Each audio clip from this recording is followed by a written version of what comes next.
Perfect. Alrighty. Awesome. Good evening, everyone. Welcome or welcome back to the Local Focus Community Planning Matters Speaker Series. If we haven't met, my name's Jackson and I'll be the MC tonight. And a little bit about me is that I'm a graduate student at the Department of Geography at the University of British Columbia, and I'm studying the housing affordability crisis more broadly, but more specifically the Broadway Plan in my research. So if you want to chat about that after, always happy to. I'm also a part of the Vancouver Tenants Union at the UBC chapter, and I work alongside comrades to educate renters on their rights and fight with tenants against demo eviction. Before we start, I do want to say that this event is filmed to make it accessible for folks after the event. If you don't want to be pictured, please sit closer to the back, and we'll try our very best not to film you. And if you are new here, Local Focus is a non-profit, nonpartisan society, and our mission is to deliver a 12-week speaker series on neighborhood-based community planning, enriching civic dialogue ahead of Vancouver's 2026 municipal election. Vancouver's legacy of neighborhood-led planning, emphasizing livability, collaboration, social cohesion, and context-sensitive design, has been overshadowed by citywide growth strategies, prioritizing scale and profit over local needs, often through the targeting of already existing affordable housing. This series will attempt to foster collaboration and recenter public understanding of neighborhood planning's important role in addressing key challenges, crucially, supporting and preserving housing affordability without compromising livability, balancing growth with infrastructure, services, and social capacity, and calling for tenant rights, protection of our homes, and enhancing local democratic participation. By sparking informed, inclusive conversations, we aim to empower residents to talk to their neighbors, to stand up to their landlords, institutions, city officials, and developers who compromise our livelihood and propel displacement. In fighting for more equitable, resilient neighborhoods that honor Vancouver's historical planning strengths, we can work together to build a stronger urban future. Tonight we're joined by Scot Hein. Scot Hein is a retired architect, having practiced privately in Canada and the US for over 20 years on a wide array of project types, and then becoming a senior urban designer and development planner for the City of Vancouver for almost 20 years. He's also taught at UBC and SFU, and he continues to have a course titled Introduction to Neighborhood Design under continuing studies. And he also was the campus urban designer at UBC during a period of significant growth. His current work is focused on supporting neighborhood and industry groups who struggle with today's grand challenges, especially affordability. He has sat on numerous boards, including founding director of Urbanarium and Small Housing BC. And for almost 50 years, he's taught built environment education for young people, where cities and their neighborhoods serve as laboratories for urban exploration into design, systems, and governance. He's author of the book, Zoning Must Evolve, you should definitely check it out, which attempts to explain civic processes and offer new ideas towards shared outcomes.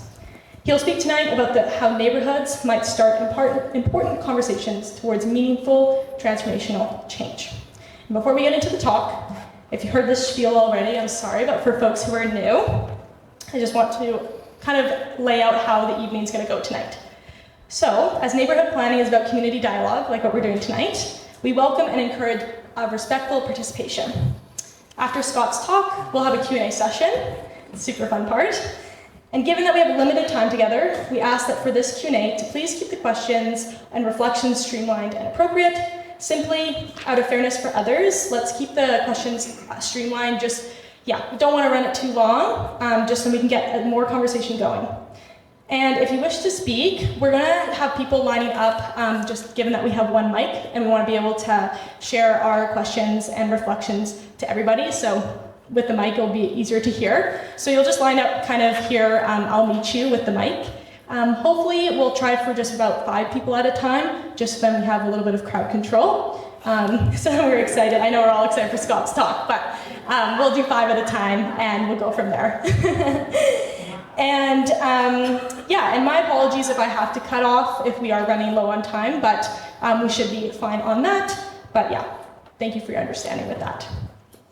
And last thing, before we get started, if you enjoy this evening tonight and you want to help spreading the word on the importance of community planning, please share this series with friends and family.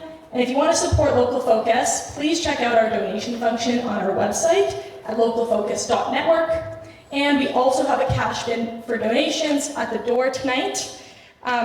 This event would not be possible without the volunteers that make this happen and our guest speakers and residents like yourself. So to keep these opportunities going, any sort of support is hugely appreciated. And yeah, without further ado, let's give it up for Scot Hein.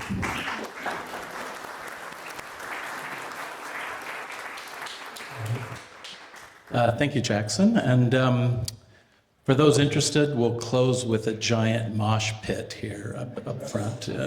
Make sure your health coverage is paid up. So thank you. Thank you very much for coming. Thank you very much for making the time and for loving your neighborhood. That's obviously a point of emphasis tonight. Now I have to ask, should I keep using this? Okay. So that you folks can see, I'm going to sit down and rifle through a bunch of slides in about 30 minutes, and then we'll go to the Q&A. So here we go.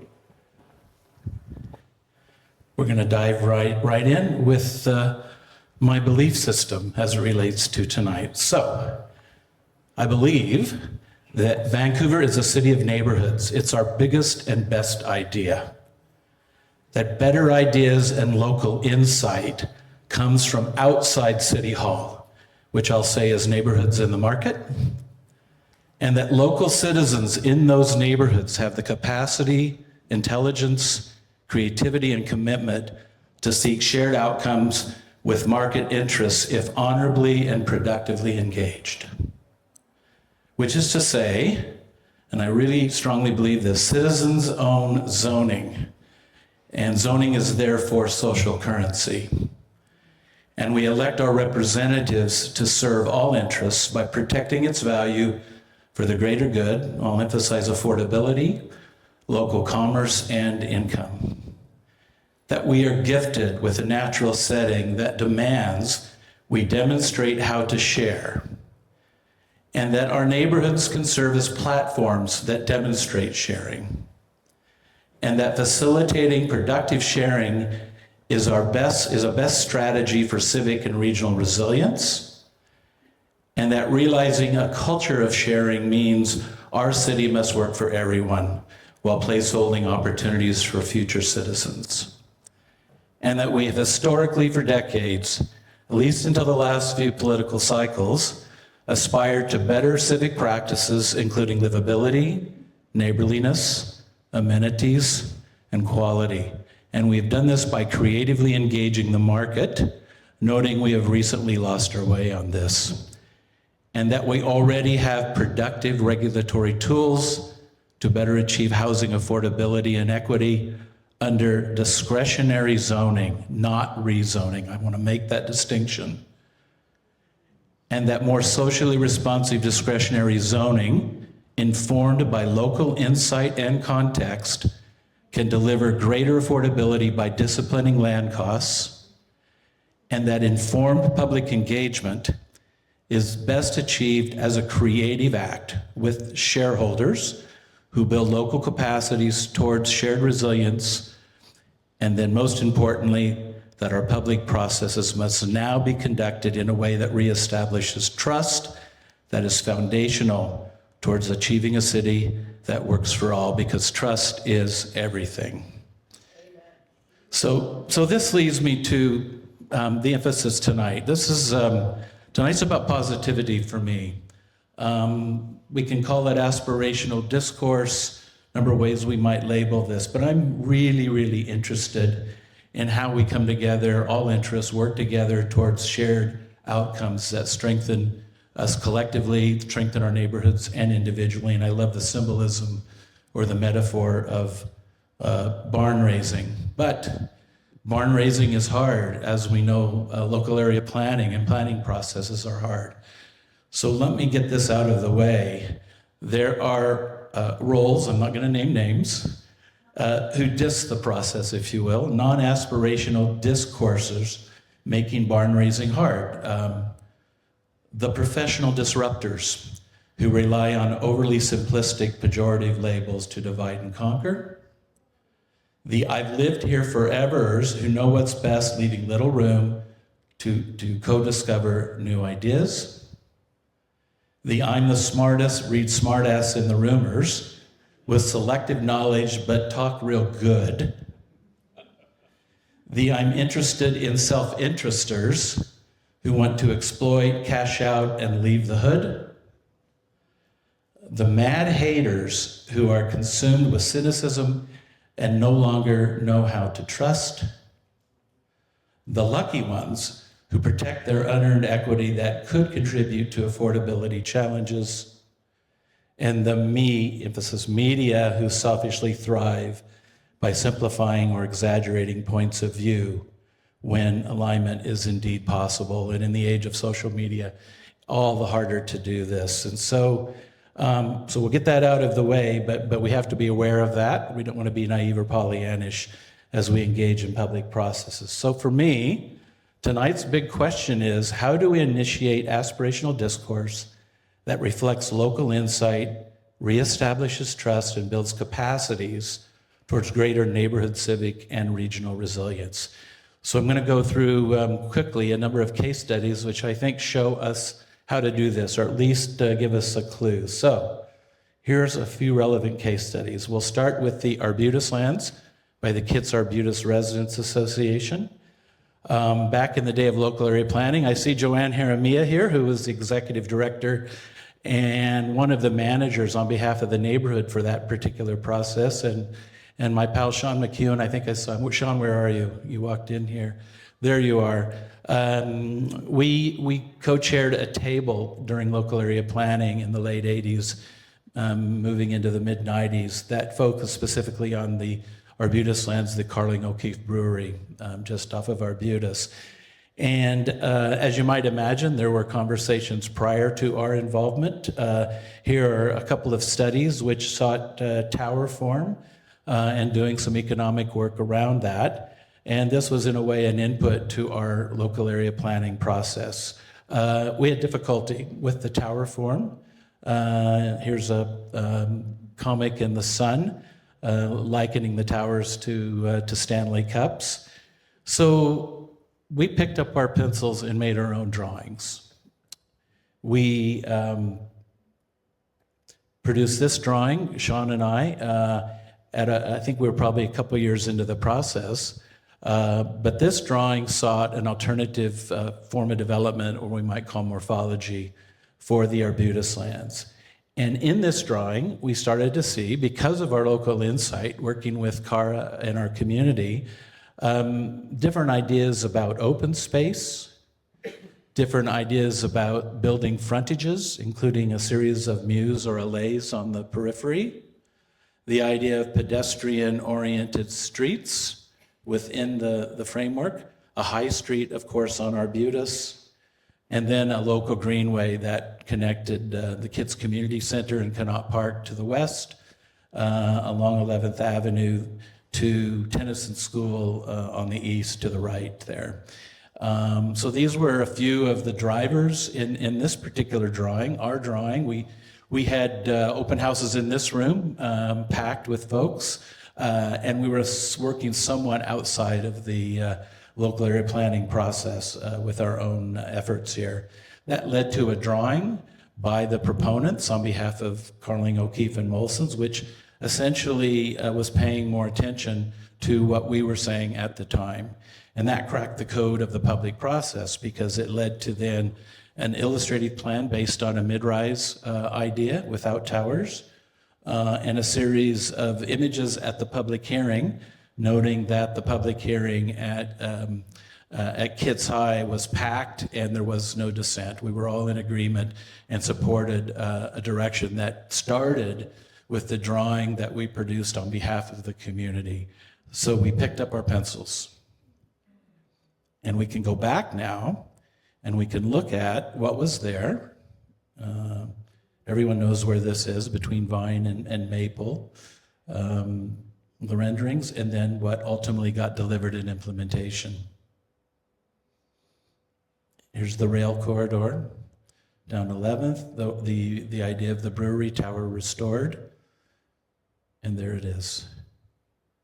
12th and U, important corner. the vision at public hearing, and ultimately what was realized. The Greenway, and where we ended up now today. So we drew our own future, and you can do that, and I'll give you some more examples. And ultimately, that was the way we got to what we have today. Now, related to this work with the Kitts Arbutus Residents Association, we were also looking to steal an armory. So the Bessborough Armory that some of you may know on 11th near the Arbutus Parkway or Arbutus Corridor. At the time, the DND was looking to release some of these Department of Defense assets for public use. That was David Collinette at the time. And so with the help of Hetty Fry, we went aggressively after the Armory as a kind of a satellite to the Kitts Community Center. There it is, beautiful Art Deco building with an amazing interior. And so we picked up our pencils and we made more drawings. So here's the drawing at the time by our friends Paul Navarre and Ganetta Badkerhanian for the Residents Association that looked at a couple of nonprofits, Atlantis Pools, who was out at the Jericho Lands, and Phoenix Gymnastics, who of course were at 10th and Trutch at the St. James Community Square. In addition to that, our friend Greg Andrews helped us with a drawing that showed the 11th Avenue Greenway with road closure, and here's what we have today.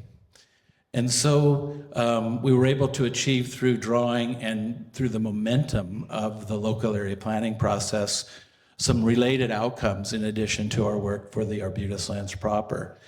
Now, we lost the Armory. It didn't, there was a glitch with the title, so we lost that opportunity, but we were already gathered with sufficient momentum, and so we sought another site. And so we ultimately built the building after 10 years of lobbying at next to Nat Bailey Stadium at KC Laurentier and Midlothian. Phoenix Gymnastics on top and the Pacific Indoor Bowls Club below. But this building was made possible by our drawing for the Bessborough Armory, which was made possible by our contributions and our drawing, still there, in the local area planning process. And so now here's what we have today as a community asset, no cost to the taxpayers. The taxpayers actually own this, took title to this, secured tenure in perpetuity. Wonderful triple P public-private partnership. More recently, the Jericho Lands did the same as the Kitts Arbutus Residents Association. I'm looking for Frank Heitzelman. I don't know if Frank is in the room and others, but the Jericho Coalition were faced with a similar challenge as we were with the Arbutus Lands. With this initial proposition, this wasn't the one that was approved. This was actually a much less density version of that. And so they picked up their pencils with the help of some of our former urban design students, with my friend Patrick Connon in the back, who will speak next week.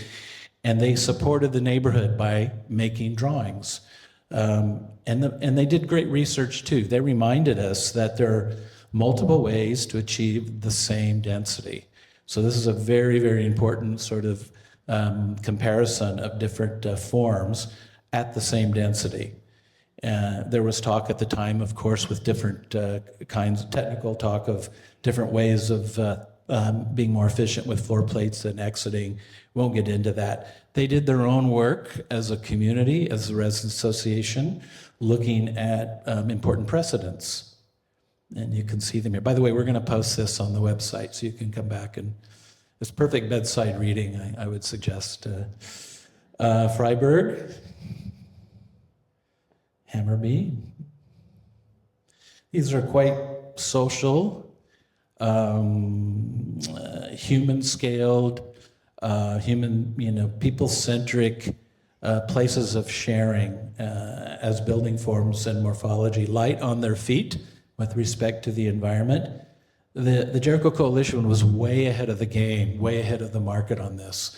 They had better ideas. You can look at the kinds of buildings that were imagined. And again, you can come back. I know I'm being a little bit fast here, but I wanted you to have these evidence of community. The idea of seeing people extroverting these buildings, the messiness of life and lived experience on display.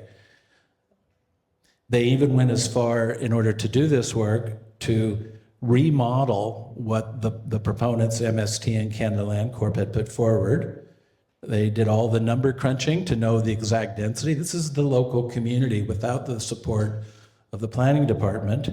They started to develop their own site patterning drawings, iterating that, and ultimately producing just some beautiful work that rivals anything the private sector could do and achieve, and a much better idea at still decently aggressive densities. And so, of course, this work was summarily dismissed by council when the policy statement was approved, but my hope is that this work lives on, has some shelf life, and we're able to return to this. But just excellent work by being proactive and making drawings and models. Mole Hill Housing Society. This is Sean's project, a beautiful example of working heritage, but affordable housing. These are Sean's drawings of the overall and of the lane environment with urban agriculture and community sharing. That was done early on to convince City Hall, the real estate department, ultimately at council, that it was a good idea to do bona fide retention, expand housing capacity, affordable housing capacity. And so what we see with Sean's support by picking up his pencil and doing this work ultimately, and I know how this wasn't such an easy leap as I'm portraying tonight, but an amazing example of community where social capital is being generated 24/7. And there's the drawing of the lane with urban agriculture, and you can see the kind of social exchange that this sets up. So Mole Hill, another fine example. Another recent example, Bryn Davidson. This was his thesis project, the St. George Rainway. He brought this drawing when I was at City Hall, and it needed a little nudge corporately.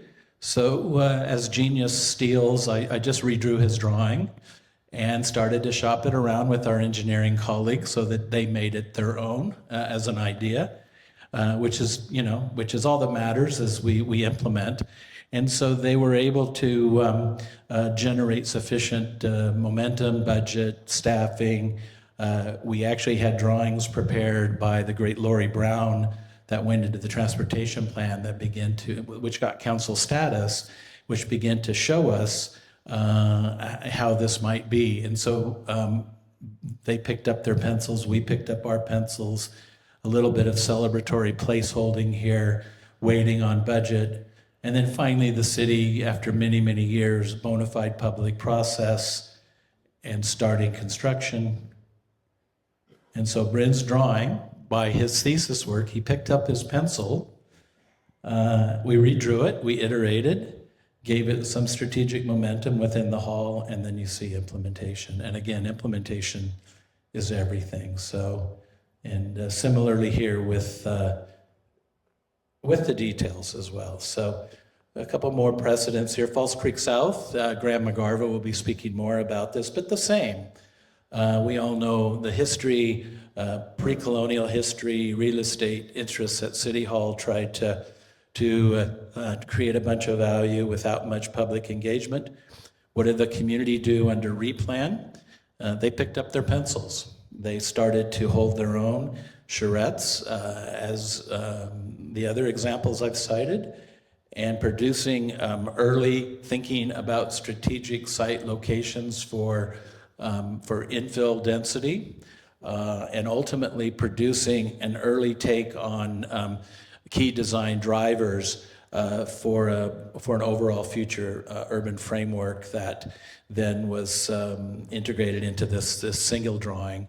But drawings made for and by the neighborhood, by the community, including a rendering by our former student at UBC, Mariam Ahmadi, that shows the prospect of an intergenerational hub, where we now have the transit station there next to the Canby Bridge, or it's the big parking lot, and the tennis courts that you may know about.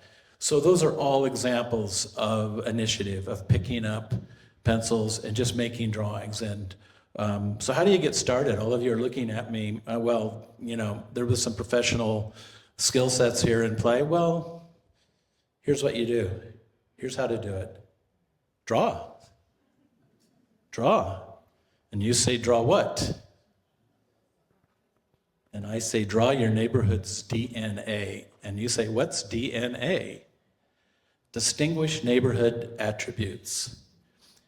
And so here's a start.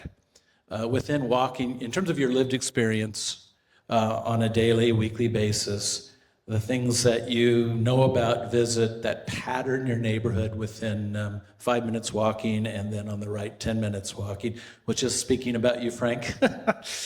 And but there's more here. And there's, as you know, through local insight, there's the intrinsic, the hidden, the mythological narrative. There are things that just no one else knows about, or that you would have a difficult time codifying in a set of design guidelines.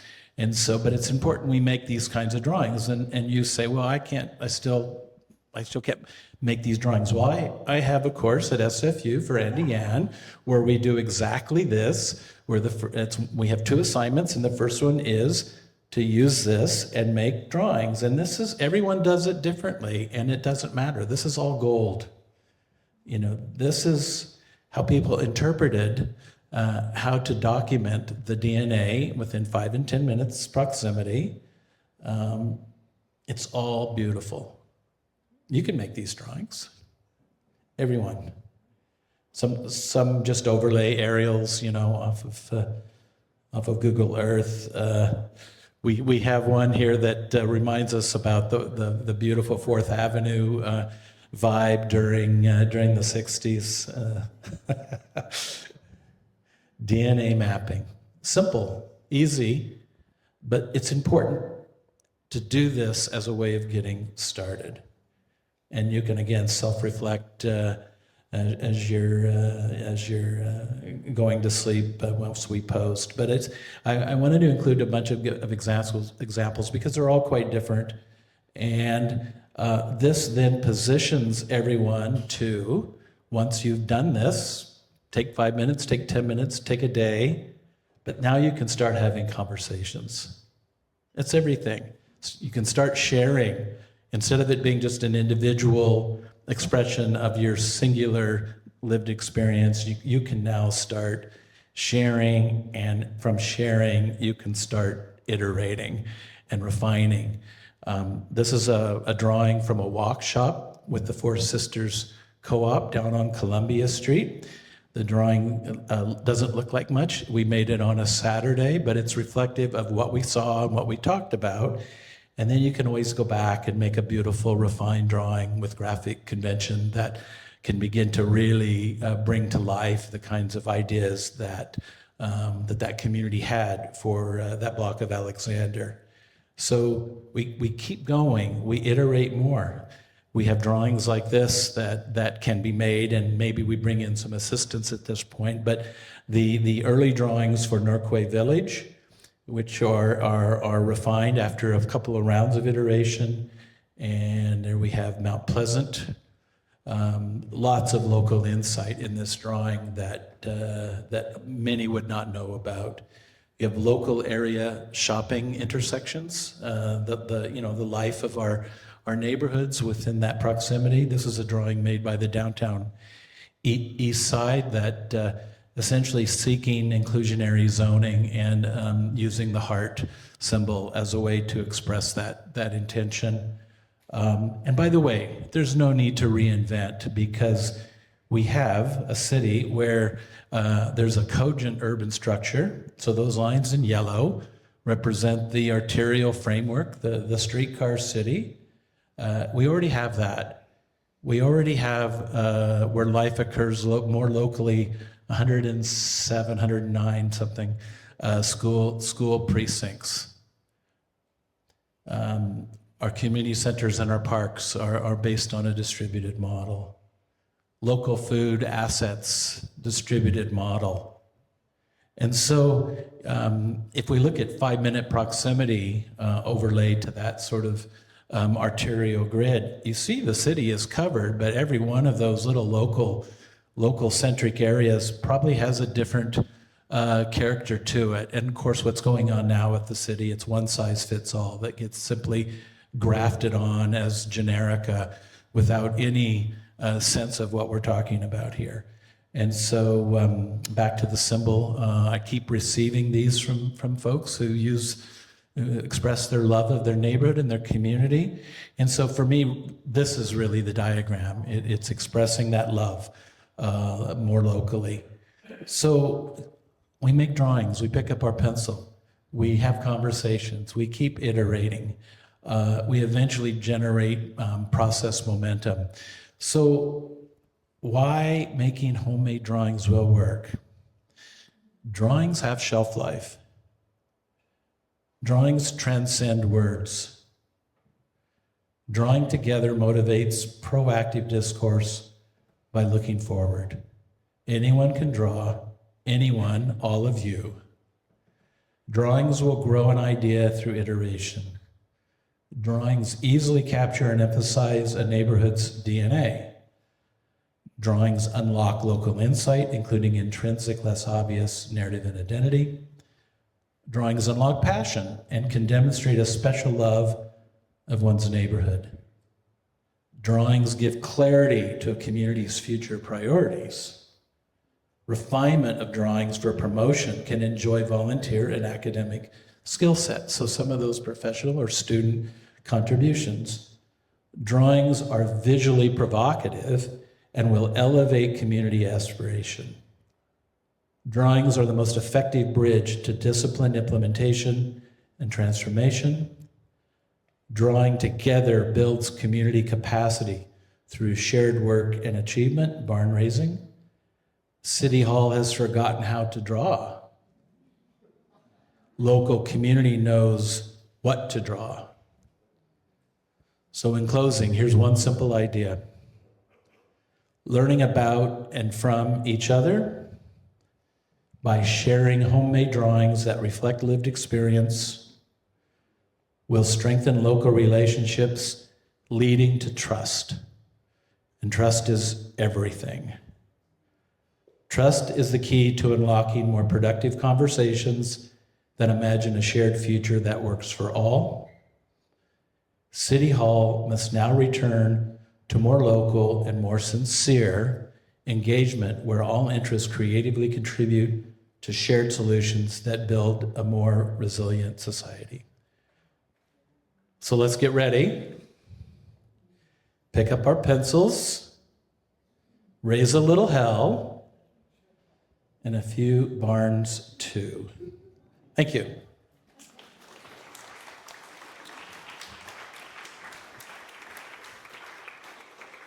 Thank you so much, Scott. Let's give another round of applause.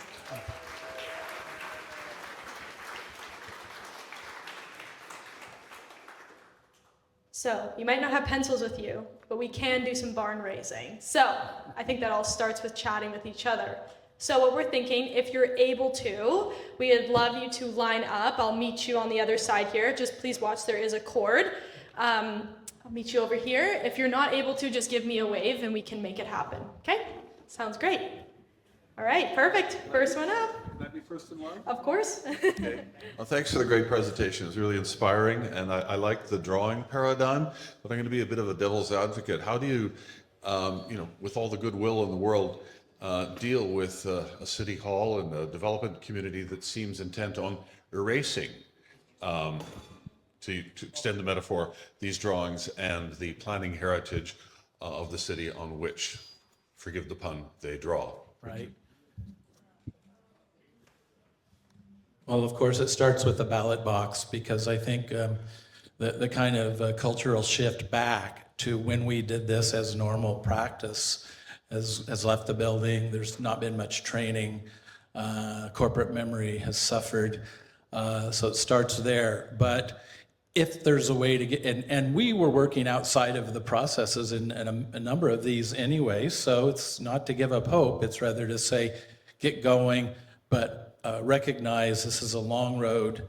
It's going to require perseverance and tenacity. That's my best answer to you. But what you do along the way is build relationships and friendships and capacity, and that's gold.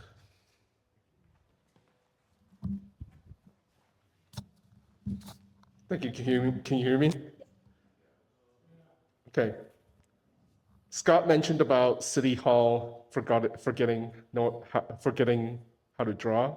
My question is, what's the incentive for the City Hall to know how to draw, given the small number of real estate companies effectively owning the City Hall and effectively the city? Thank you. I thought, doesn't it sound like a cost center for them? Thank you.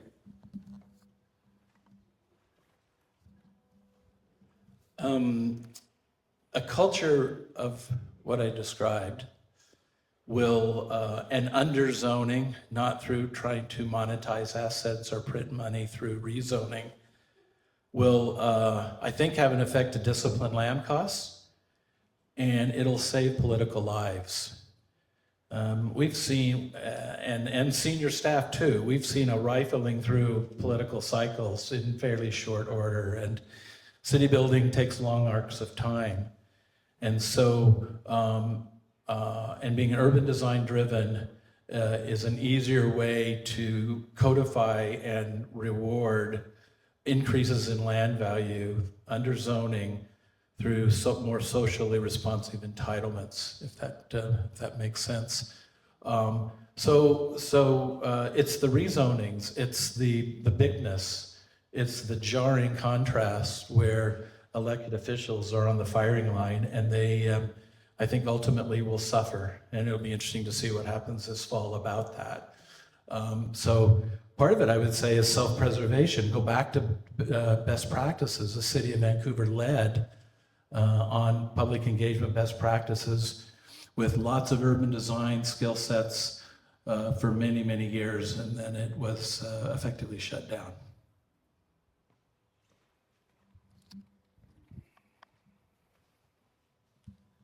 Thanks for the presentation, Scott. It's great. It's a good template to follow. What I'm wondering is, once you get the drawings somewhat developed, is there a key way of tying in or making connections to the planning department, which is I think, the department that most you need to get involved in order to carry this on to something that becomes reality? Is there a way to associate with or liaise with more sympathetic elements in the planning department, or is there, because it seems to me that's a key way of, it's a hurdle, and to get over that, because the planning department currently has quite the culture of not dealing that way with neighborhoods and things. But let's assume that sometime in the future there is a group in a neighborhood that puts a plan together or begins to get, and gets their pencils warmed up and moving. And, you need to reach out at some point or do you do that slowly along the way, or how do you promote that synthesis?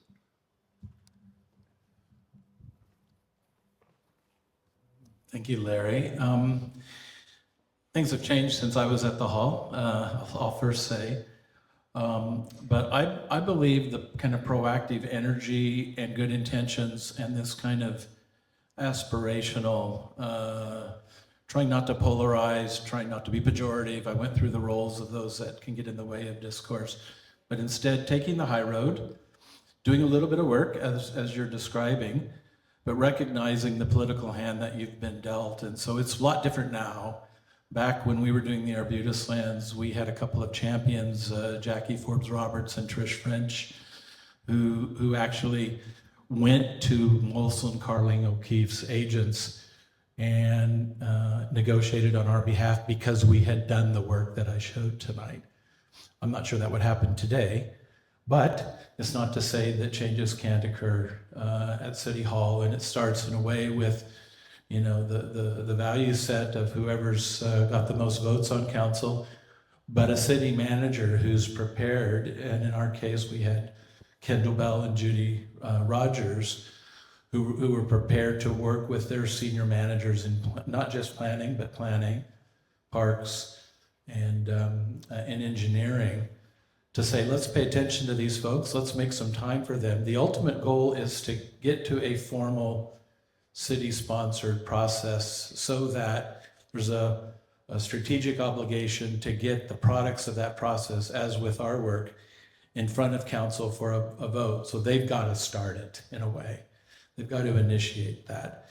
Local area planning, when we were doing it, had the RT zoning, had traffic and parking, and had the Arbutus lands as the three formal tables. So the focus should be to get to a point where there's recognition. We need a public process. These folks have done some good work. They're elegantly loud. Maybe they need, their a social capital investment needs to be recognized and appreciated. Not easy these days, but that can change.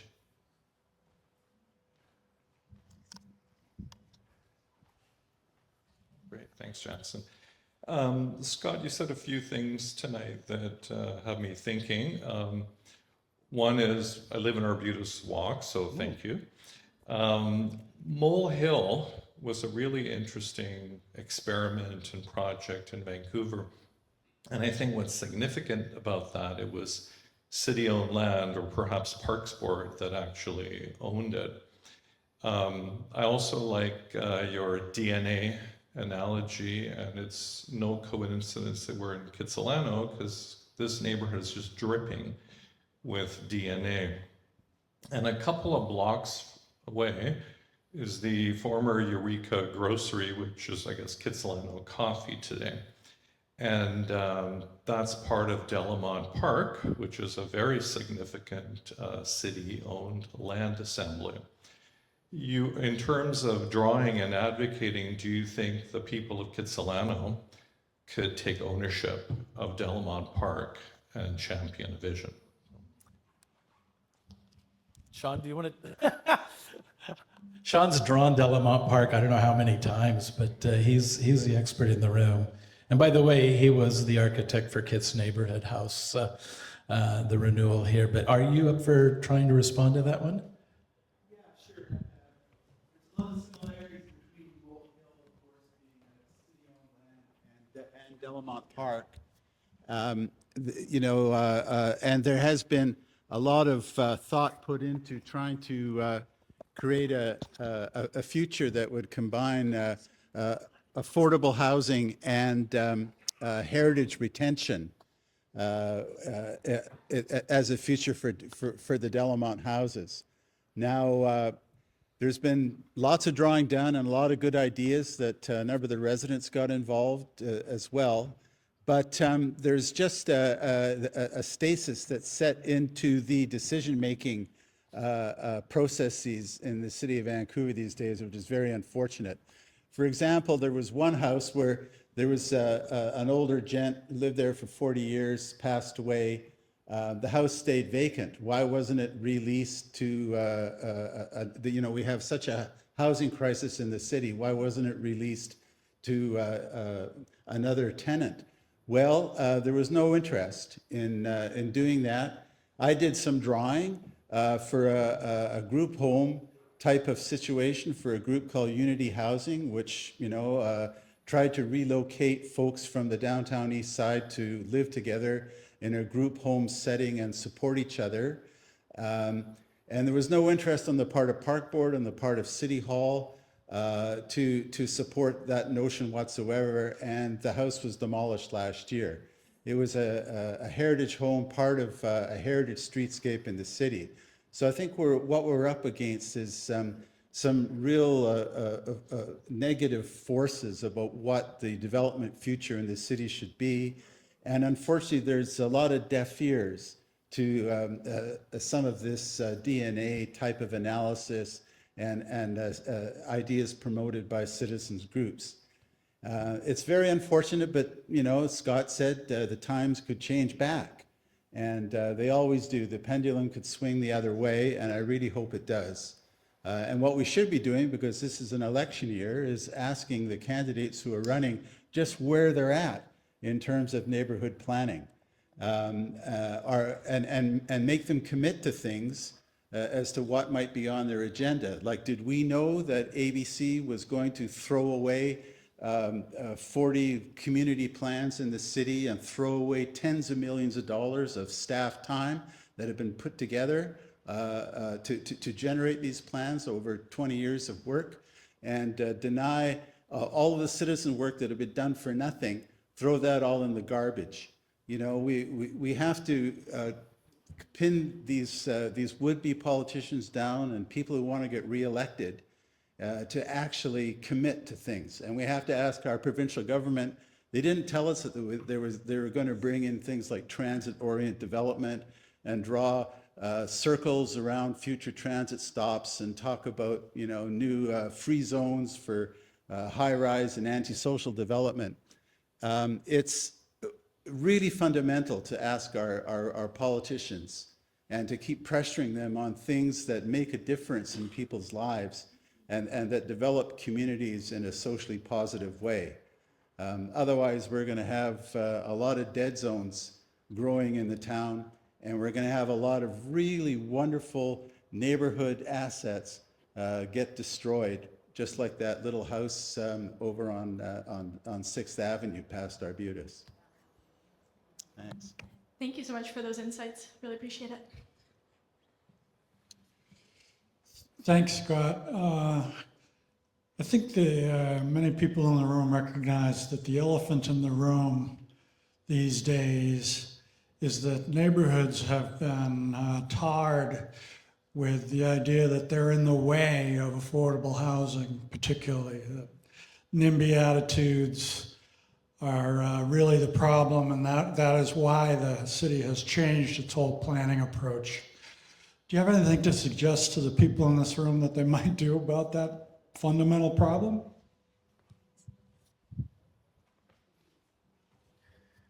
The process that I was describing is really about making your local lived experience relevant in the conversations with the city. So understanding it deeply, understanding how your neighbors feel about it, trying to speak as one, and understanding through that where there are strategic ways to look at intervention for affordable housing.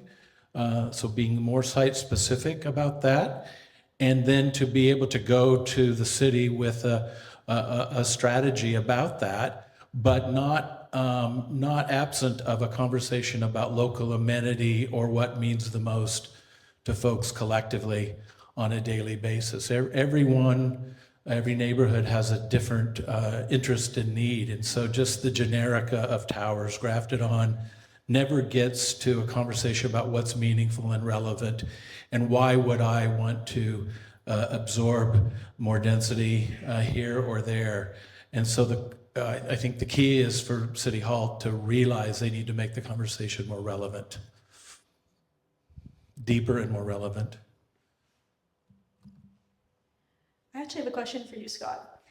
Echoing kind of off those sentiments of affordable housing, kind of considerations with that. You talk about maybe possibly the pendulum might shift, or kind of sentiments over there. Sorry. And in relation to thinking about, okay, we might be able to go back to kind of the fundamentals that you were talking about. But the affordability crisis has been a long gestating issue, even during the times of kind of these glory days of planning. So if you were to go back and be able to maybe think about certain things that you would implement moving forwards, what would some of those elements be? I know from a design perspective, it's a little different than maybe other policy considerations, but curious to know your thoughts. Okay. Thanks, Jackson.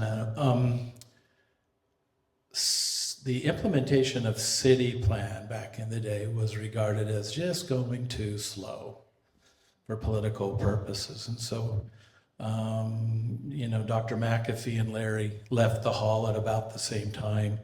And I think they could anticipate some changes coming. But I often think about, given that we were able to start and test some things out with Kensington Cedar Cottage, whether or not, if we had stayed the course, learned as we went, introduced more, greater spectrum of housing typologies that fit contextually, that maybe didn't require as much land assembly or were less about monetizing assets, maybe implemented in a way that stripped out the kind of speculative behavior we see with the current paradigm, we probably would have done the city by now.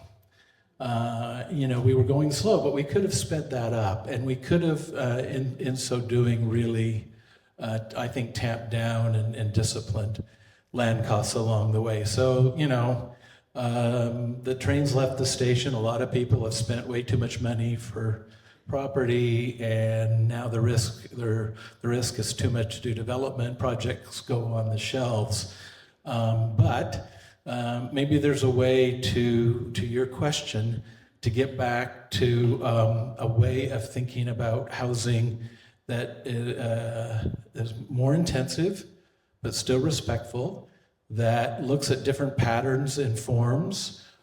We know about infill and infill duplex, and we know about converting old houses into 40 units. There are other forms out there between, modest densities at, I'll say, 0.75 floor area for those that may or may not know about these floor space ratio, and up to sort of 1.5. There are other forms in the 1 to 1.2 range that could be developed in a way where the latent equity in everyone's land could be used to motivate a transformation of the site, a refresh, retention if necessary, and conversion. So if you think about Mole Hill condensed down to a small, on a site-by-site basis, you can get a lot of housing without having to pay all of those that take their pound of flesh out of the front end of a project, through the speculation, through the assembly, through the marketing. And I know the Van Cities of the world are poised to finance nominally bigger projects as they discover. And to me, projects in that kind of spectrum of local context are much more risk adverse than what we're seeing now with big tower projects that, the banks demand so much in pre-sales in order to trigger a project. I think we can move away from that paradigm, give rise to the lay developer with some assistance from the market on that, but be more efficient and effective and productive with our existing neighborhoods, and in so doing, making them more social, more patronage for the local high streets, strengthening those high streets. But for me, it's about sticking with small site kinds of strategies. So. Thank you, I appreciate that. Alrighty, we got a question over here. Hopefully I don't lose range. No, it's okay, we'll see how it works. Thank you. Thanks, Scott. I'm going to put something out there that I hope you respond to, building on your ideas. So a few months ago, there was a public meeting, and we discussed how to come to terms with the fact in the Jericho lands, they really want to go high-rise. And that's kind of not where we necessarily want to be. The problem is that the current city have given away the zoning. So speculators, developers have purchased property on the basis of what they understand now. And the question I posed at the time, you may recall this, is that if we get a different council in office who reverses the situation and says, no, there's going to be a limit on the height on the Broadway plan, that leaves the potential for developers and speculators to turn around and say, I purchased these properties on the basis of what the council had said. So that leaves us in a conundrum now. And I don't think the answer I got at the time was fully fleshed out to be viable. Money talks, we know that. So here's the idea I'm going to put back, building on what you've said tonight, which I think is really good. I think that there are many places around this area, not just in Kits, though, of course, that we could develop a new methodology of talking to City Hall based on practicalities. So I'll take this local example of Arbutus at Broadway. As I see it now, we've got a gas station. We've got, on the other side of the road, a building that is probably underutilized for the land it's sitting on the corner of Broadway and Arbutus. And we don't really have a plan for the area. It's a very, very auto-centric intersection.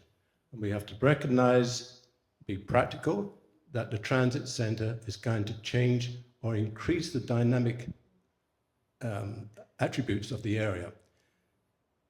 Behind that, to the north, we had that project that failed due to its lack of integration with the community, if I can put it that way. I think this is a great opportunity to start putting your ideas into action, where we can sit, hey, even I, as an ex-engineer, I can draw. And there are plenty of people No, you can. Scott, in the audience, as we know, who can draw. If we could actually develop an idea, accepting there's going to be a high-rise, where the old Fletcher cleaner was, that's going to be a high-rise. Let's accept pragmatically, that's it. That can be a focal point of the intersection. So I think we need to work with the situation, come up with ideas, go back to City Hall, and frankly, make ourselves a bloody nuisance.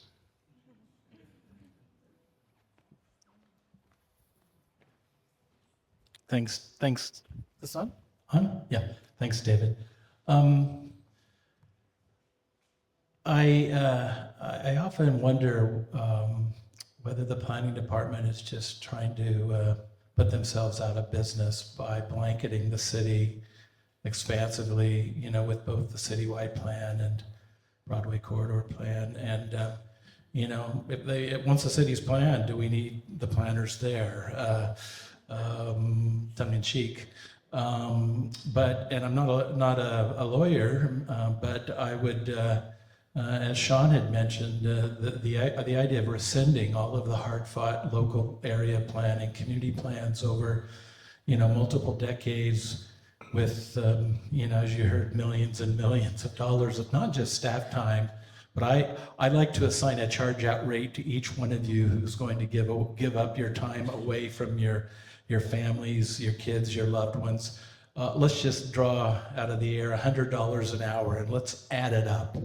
And let's see how much was summarily dismissed in favor of the citywide plan when all of those local area plans were just dismissed with one fell swoop.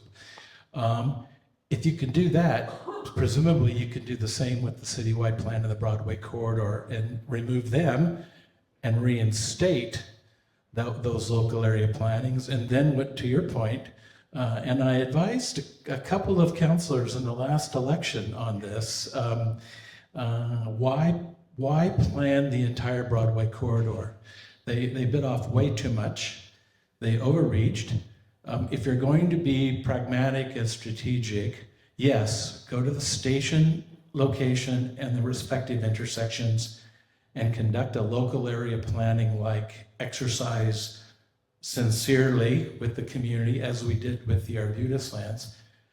Pick up your pencils together and work out that 5-10 minute proximity in terms of where there might be particular strategic sites that can take more, maybe at the corners, but to understand issues of transition and scale, frontage, the array of uses you want to bundle, and in so doing generate affordability out of that conversation, nested closely to those station locations. Just doing that at the station locations up and down the Broadway line is enough for 1 or 2 political cycles. You don't even have to worry about the in-between along the Broadway block frontages, and certainly the off-Broadway shoulder areas. Put those into the future, come back to those later, but let's get the local area plans associated with the stations themselves. Let's just get that right. And let's not give away entitlements that don't give back socially in some form. And let's manage that through and lock it down through the official development planning process. So I think it's a good idea, David.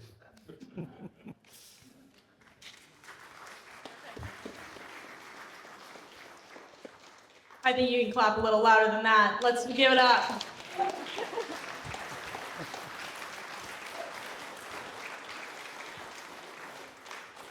Alrighty, that is a wrap. Thank you so much for coming out tonight, and thank you, Scott, for dedicating time out of your day to come do some community discourse and aspirational discourse together. Pick up your pencils, barn raise. I just want to put on your radars the next speaker series that's going to be happening, taking place on May 6th in West Point Grey at St. Helens Church with Patrick Condon, who did some of the Q&A tonight. And he is a professor at the UBC School of Landscape and Architecture, author of Broken City. If you haven't read it, check it out. Former senior city planner and former UBC James Taylor Chair in Landscape and Livable Environments. So super engaging conversation going to be happening next week as well. And to help provide more opportunities like this, we welcome any donations or community collaborations. And please visit our website and Eventbrite to stay up to date. And the slide deck is posted, the one that Scott just presented is posted on the Local Focus website under his event page. So check that out. Awesome visuals and homework for you guys. So get home safe and have a great night. Thank you.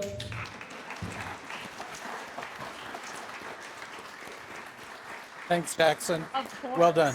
Of course.